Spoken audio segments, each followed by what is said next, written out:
हळ्ळी तालुका जत येथील श्री अलमप्रभू हायस्कूलमध्ये इयत्ता 10वीच्या विद्यार्थ्यांचा निरोप समारंभ अत्यंत उत्साहात संपन्न झाले. या कार्यक्रमाच्या अध्यक्षस्थानी संस्थेचे संचालक रुद्रगौडा पाटील उपस्थित होते. तर प्रमुख पाहुणे म्हणून तसेच वक्ते म्हणून निवृत्त मुख्याध्यापक शिवशंकर मोचंडे सर उपस्थित होते. त्याचबरोबर संस्थेचे संचालक म्हणून MS पाटील, मल्लिकार्जुन केसवण, संतोष पाटील, त्याचबरोबर गावातील अन्य नागरिक देखील मोठ्या संख्येने उपस्थित होते.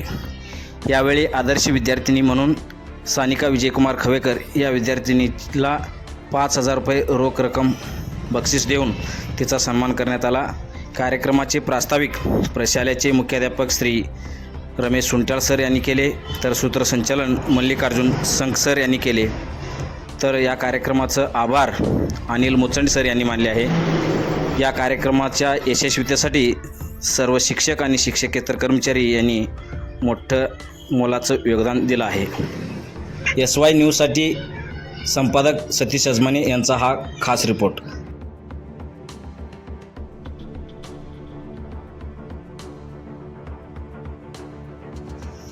ಅವ್ರು ಹೇಳಿದ್ರಂತ 1001 ಪದ್ಯ ಬರೆಯೋದು ಏನೋ 1001 ಪದ್ಯ 1001 ಅಲ್ಲ, ಸಾವೇ ಇರದ ಒಂದು, ಸಾವೇ ಇರದ ಒಂದು, ಸಾವಿರದ ಒಂದು ಭಾವ. ಪ್ರತಿಯೊಂದು ಅಕ್ಷರದಲ್ಲಿ, ಪ್ರತಿಯೊಂದು ಸ್ವರದಲ್ಲಿ ಭಾಷೆ ತನ್ನ ವೈಭವವನ್ನ ಏನ್ ಮಾಡ್ತಾರೆ, ತೋರ್ತಾ ಇದೆ. ಅದಕ್ಕೆ ಬೆದ್ರಿ ಹೇಳ್ತಾರೆ, ತುಂಬಿ ಬಂದಿತ್ತ ತಂಗಿ, ತುಂಬಿ ಬಂದಿತ್ತ ತಂಗಿ, ತುಂಬಿ ಬಂದಿತ್ತ. ನಾ ಭಾಳ ಜನ ಕೇಳ್ತೀನಿ, ಭಾಳ ಕನ್ನಡ ಓದಿ, ಏನು ತುಮ್ 3 ಸಲ ತುಂಬ ಅಂದ್ರೆ ಏನು ಅಂದ್ರೆ ಗೊತ್ತಿಲ್ಲ ಸರ್.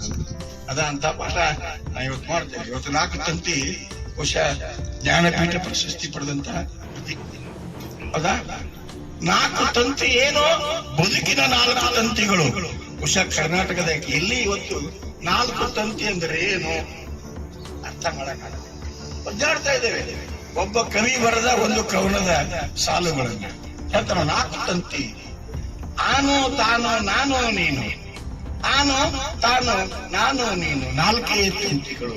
ಬದುಕಿಗೆ 4 ತಂತಿ. ಆನು ಅಂದ್ರೆ ಯಾರು, ಆನು. ತಾನು ಅಂದ್ರೆ ಯಾರು, ನಾನು ನನ್ನೊಳಗೊಬ್ಬದಾನ, ಎಲ್ಲರೆಲ್ಲ ಒಬ್ಬದಾನ. ಅದಾನಿಲ್ರಿ ನಿಮ್ಮ ಒಳ ಮನಸ್ಸು, ನನ್ನಲ್ಲಿ ಒಬ್ಬದಾನ, ನಿಮ್ಮಲ್ಲಿ ಒಬ್ಬದಾನ. ಆದ್ರೆ ಅವ ಯಾರಿಗೆ ಕಾಣಿಸ್ಕೊಳ್ಳೋದಿಲ್ಲ, ನಮಗೆ ಯಾವಾಗ ಕಾಣಿಸ್ಕೊಳ್ತಾನೆ ನೋಡ್ರಿ. ಒಳ್ಳೆ ಕೆಲಸ ಮಾಡಿದಾಗ ಕಾಣಿಸ್ಕೊಳ್ತಾನೆ, ಕೆಟ್ಟ ಕೆಲಸ ಮಾಡಿದಾಗ ಕಾಣಿಸ್ಕೊಳ್ತಾನೆ. ಹೌದಿಲ್ಲ, ಮಾಡ್ದಾನಿಲ್ಲ. ಹಿಂಗೆಷ್ಟೋ ತುಳುಗು ಮಾಡದಕ್ರೆ ಆ ತುಳುಗು ಮಾಡೋದೆಲ್ಲ ಮಂದಿ ಮುಂದೆ ಹೇಳಿಲ್ಲ ಇಲ್ಲ. ಯಾಕೆ ಹೇಳಿಲ್ಲ? ಆ ನನ್ನೊಳಗಿನ ನಾನು ಹೇಳಕ್ ಬರ್ತಾ ಇಲ್ಲ. ಬಹುಶಃ ಇವತ್ತು ನಾನು ಸುಳ್ಳು ಹೇಳಿದಟ್ಟು ನೀವು ಹೇಳಿರೋ ಗೊತ್ತಿಲ್ಲ, ಆದ್ರೆ ನಾನು ಹೆಂಗ್ ತೋರ್ಸೋಕೊತ್ತೀನಿ ಇಲ್ಲಿ, ಸತ್ಯ, ಸತ್ಯದ ಪ್ರತೀಕ. ನಿಮ್ಗೆಲ್ಲ ಗೊತ್ತಾ ಇಲ್ಲ. ಯಾಕಂದ್ರೆ ನಾನು ಗೊತ್ತು ನಿಮಗೆ ಮುಚ್ಚಂಡಿ ಸರ್ ಅಂತ, ಆದ್ರೆ ನಾನು ಗೊತ್ತಿಲ್ಲ. ನನ್ನೊಳಗಿರುವ ನಾನು ನಿಮಗೆ ಗೊತ್ತಿಲ್ಲ. ಖಂಡಿತ ಗೊತ್ತಾದ್ರೆ ನಾವು ಯಾರು ಬದುಕೋದಿಲ್ಲ. ಪ್ರತಿಯೊಬ್ಬರಲ್ಲಿಯೂ ಸಾವಿರ ರಹಸ್ಯಗಳದ. ಅಡ್ವಾನ್ಸ್ ಸೈಕಾಲಜಿ ಹೇಳ್ತದೆ, ಮನೋವಿಜ್ಞಾನ ಹೇಳ್ತದೆ, ಏನು ಯಾರಿಗೂ ಹೇಳಿದ 1000 ಸತ್ಯಗಳು ಮಾನವನ ಹೃದಯದಲ್ಲಿ ಅಡಗಿಕೊಂಡಿವೆ. ಅವೆಲ್ಲ ಯಾರಿಗೆ ಗೊತ್ತಂದ್ರ ನೋಡು, ನಾನೇನು ಸುಳ್ಳು ಹೇಳೀನಿ, ನಾನೇನು ತಪ್ಪು ಮಾಡೀನಿ, ಅದ ಒಬ್ಬರೇ ಕೂತು ವಿಚಾರ ಮಾಡಿದ್ರೆ ಬಹುಶಃ ನಮ್ಮಷ್ಟು ಕಾಲರು ಸುಳ್ಳು ಯಾರು ಇಲ್ಲ ಅನಿಸ್ತದಿಲ್ಲ. ವಿಚಾರ ಮಾಡಿದ್ರೆ ಎಷ್ಟು ಸುಳ್ಳು ಹೇಳಿರಿ, ಎಷ್ಟು ತುಡುಗು ಮಾಡಿರಿ. ನಾನು ತುಡುಗು ಮಾಡಿನ, ತುಡುಗು ಮಾಡೋದೇನಿಲ್ಲ ಹೌದಾ. ಅಂತ ಒಂದು ಭಾವ ಭಾಷೆ ಬರಬೇಕು. ಭಾಷೆ